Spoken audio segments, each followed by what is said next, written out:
È stato dato mandato praticamente ad ANAS di creare delle alternative, delle varianti all'attuale Romea e quindi non creare un nuovo tracciato di sana pianta da Mestre fino a Ravenna, ma creare delle alternative, diciamo, che possano togliere il traffico di attraversamento dai centri.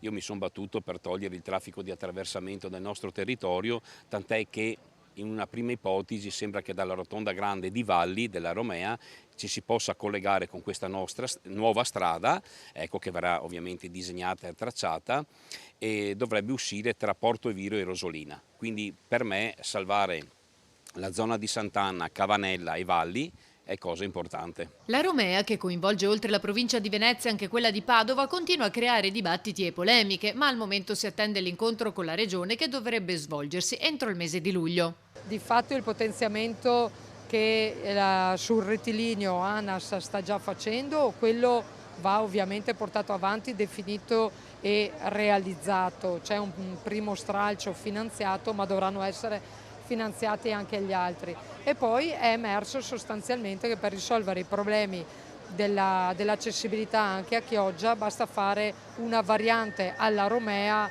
dei territori di Rosolina e di Chioggia, e quello già darebbe una grandissima risposta.